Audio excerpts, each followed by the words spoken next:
Hello everyone, কেমন আছো? আশা করি ভালো আছো। আমিও খুব ভালো আছি। চলো নতুন একটা ভিডিও নিয়ে চলে এলাম। গেছিলাম আমার এক জায়ের সাধ ছিল, সেই বাড়িতে, এক কাকা শ্বশুরের বাড়িতে। সেখানে গিয়ে দেখি মানে যার সাধ সে রেডি হচ্ছে, বাইরে রান্নাবান্নার ব্যবস্থা হচ্ছে, ওদিকে পিঠে বানানো চলছে। তাই কিছুক্ষণ বসে থাকলাম। বসে থাকার পরে দেখি মানে সাধের আয়োজন শুরু হয়ে গেল। এবারে ওটাকে একটু গুছিয়ে দিলাম। গুছিয়ে দেওয়ার পরে যে বউ মানে যার স্বাদ সে আসবে, এসে বসবে, তার অপেক্ষা করা হচ্ছিল। এবারে সেই চলে এলো। দেখো, তোমাদেরও এরকম হয়? মানে এভাবেই কি স্বাদ দেওয়া হয় বাড়িতে?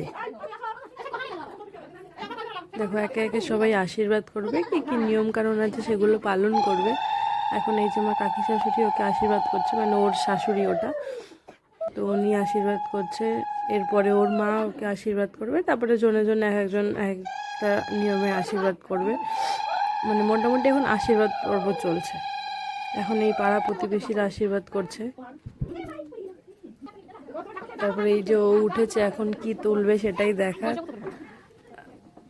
এগুলো কি আসলে সত্যি হয়? মানে অনেকে বলছে হয়, অনেকে বলছে হয় না, উল্টোটা হয়। মানে কার কি মত জানিও তোমরা। আর তোমাদের বাড়িতেও কি এরকম নিয়ম কানুন আছে?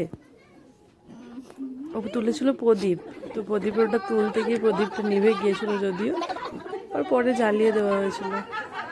এই যে দেখো, এই নোড়াটাকে শাড়ি টাড়ি দিয়ে জড়িয়ে সবাই কোলে নিয়ে নাতি নাতি বলে ঘুরছিল, কোলে নিয়ে নাচানাচি করছে এদিক ওদিক। মানে ঠাকুমারা যেমনটা তারা মজা করে থাকে।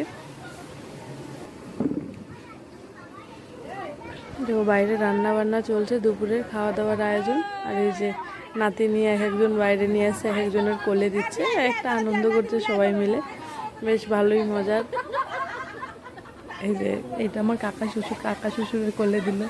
এই এক যা, সে কোলে নিল জেঠিমা হিসাবে। আর এই যে দেখো, সন্ধে হয়ে গেল, খাওয়া দাওয়ার ভিডিও আর দেওয়া হয় নেক্সট